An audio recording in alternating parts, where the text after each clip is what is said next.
Welcome back to sportsbookreview.com, and we are starting off our 2017 Wimbledon coverage, as always, with Joao from mgtennistipster.com, who killed the French Open in terms of profit, walked away with very heavy pockets indeed, and Alex from Need for Tips, but also very heavy on our sister Twitter handle, Bookmakers News and Odds Market, both of those Twitter handles. So make sure to follow Alex. We've got them both in the house today, taking a look at the early outright. So this is pre-draw, and to see if there's any values both on the men's and the women's singles. So Joao, Alex, thank you so much for being here.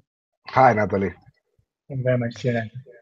Now, let's kick off with well, actually, first of all, as a general subject, obviously this is pre-draw, so we don't know in which quarter that they have been drawn with, who they're going to come up against. So there's a lot of variables that we do not know at this point, but it does often give us a little bit of value. But maybe the way that we approach it would be a little bit differently before the draw. Maybe there is some early value, or maybe this is just a discussion of who we think will win at this time. But starting over on the men's side, it's Federer who is slightly leading. The odds are close there. It looks like it's between the four players there: Federer, Murray, Nadal, and Djokovic, with Federer having that slight lead there, 3.35 I've got with Bwin.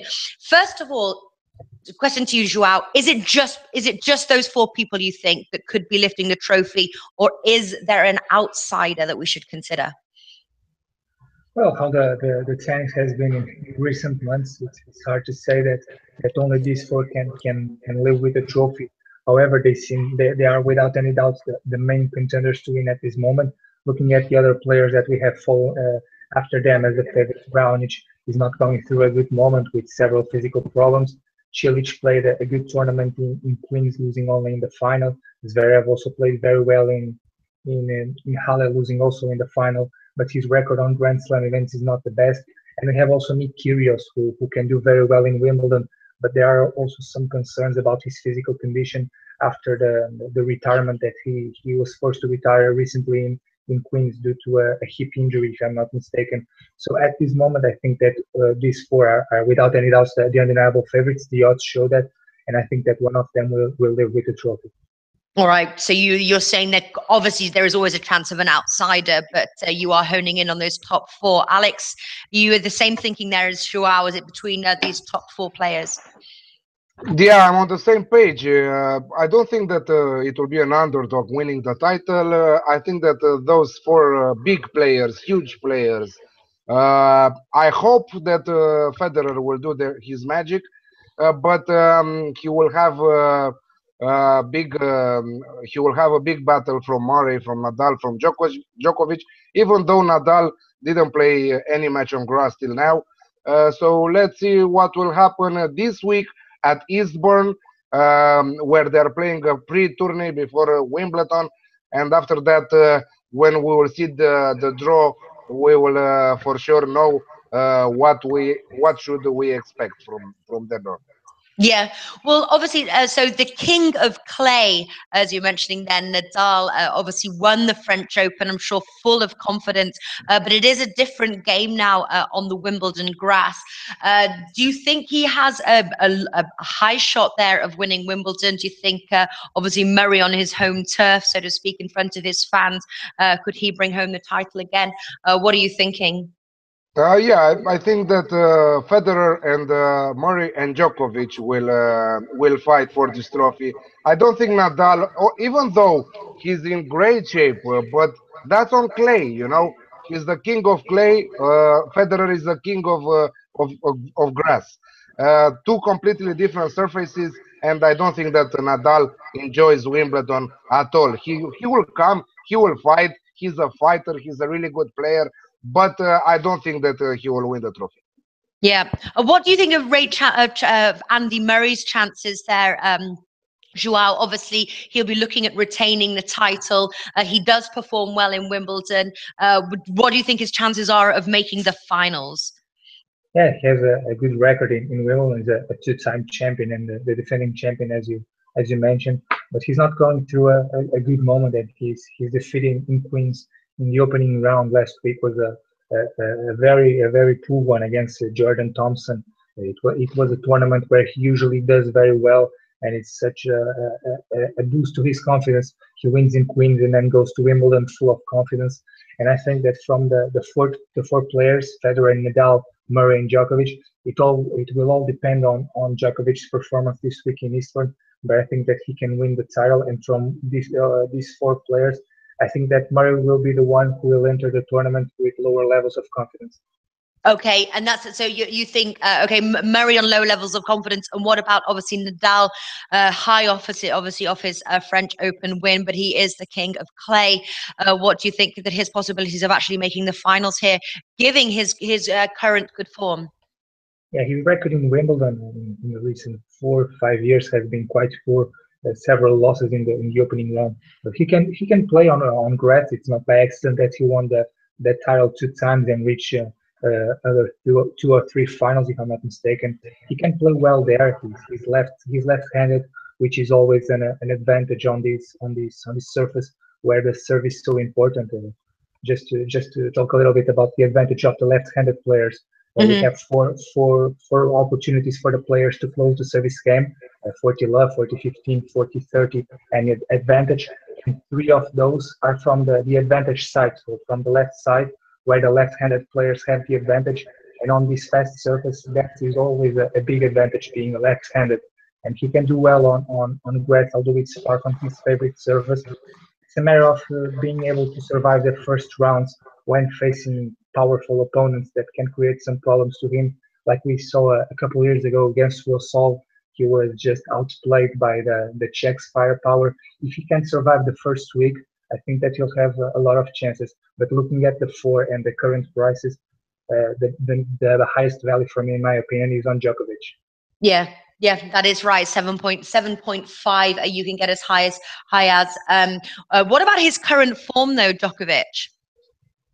He had a poor defeat in Roland Garros in the quarterfinals. It was not the fact that he lost, but the way he did it in the third set, losing by 6-0. He just checked out mentally from the match, which is extremely rare from him. I like to see how he's going to perform in this week. He'll make his debuts tomorrow against Vasek Pospisil in Eastbourne. See how these couple of weeks off the court and the preparation for grass. I think that Djokovic is a very underrated player on this surface. He has a brilliant record on grass. He's a 3-time Wimbledon champion, and he defeated Federer a couple of times on the final, where Federer was playing superb, but Djokovic was very, very, very good and too solid for him. And I think that the Serbian is an underrated player on this surface and can be the tournament where things can start to turn around again for him. Yeah, Alex, what are your thoughts on Djokovic winning Wimbledon, or is there another player that you're considering? I like the men's tournament because it's a lot of balance. A lot of players coming also from behind. Alexander Zverev, Nick Kyrgios, Grigor Dimitrov, Dominic Thiem. All 4 players that I mentioned are really good. Of course, you will say that Federer destroyed Alexander Zverev in the final in Halle on Sunday. It was unbelievable, the Federer's game. Djokovic, yeah, I think that in terms of value, he has the best value, 7.5 right now, or even 8.22 at some exchanges, some bookies. But it all depends on his mental, how he will feel mentally, because now he has a new trainer, Andre Agassi, not full-time trainer, because Agassi doesn't have at his disposal all his time for Djokovic. He's not paying Agassi. Agassi is doing this for free for Djokovic because he respects him and he likes the way he's playing. So I think that it all depends, how Joao said, on how prepared mentally he will be. Hopefully, we will see a good Djokovic in this tournament.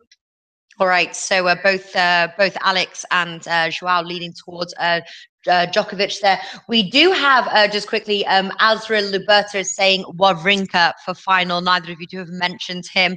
I'm guessing you do not expect to see him in the finals. Why would you not? Starting with you, Joao. Wawrinka in theory he'll win Wimbledon, because in 2014 he won the Australian Open, 2015 the French Open, and 2016 the US Open. So the only tournament left is Wimbledon. So going with that theory, he's going to win the tournament. But more seriously, grass is far from his favorite surface, although he improved a lot since 2014 on this surface, especially the fact that he plays very well on the big moments, as we mentioned in previous Grand Slam tournaments. But grass is far from his favorite surface. The lower bounce is not good for his game style. And although I think that Wawrinka is always a tough opponent to beat on any Grand Slam event, his chances to win Wimbledon are not very good in my opinion. And he even said that a few weeks ago, because of that logic that he won the other Grand Slam events in the previous 3 years.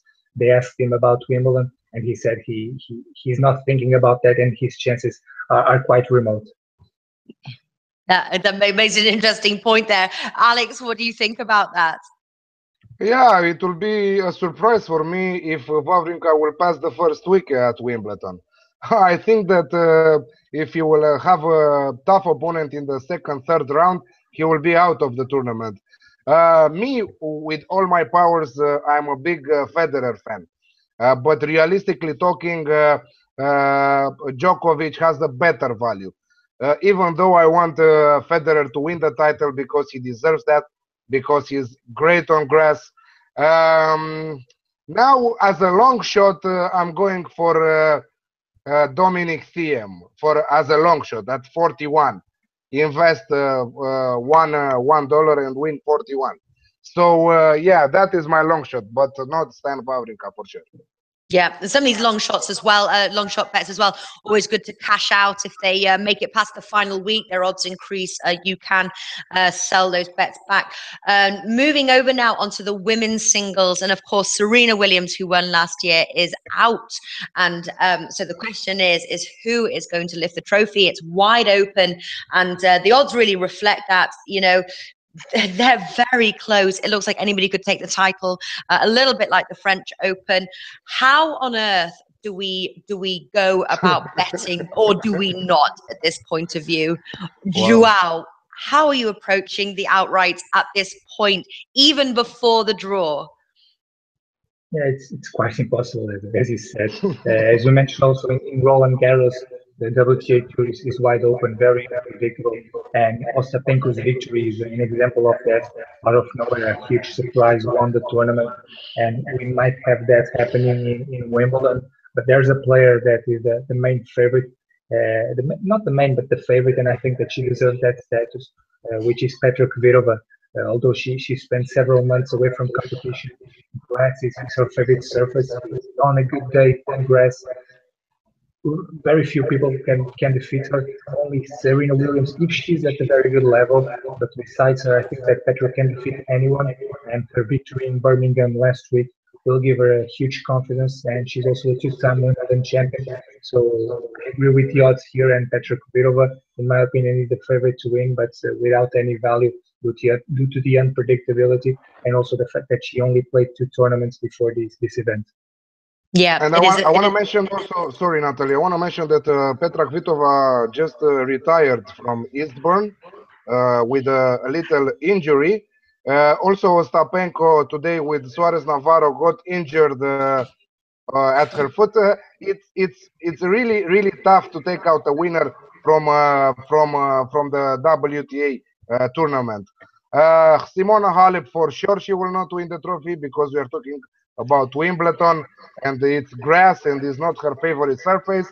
I love the fact that Victoria Azarenka is back playing tennis, not at her best level right now, but in few months for sure she will be one of the leaders in top 5, top 7.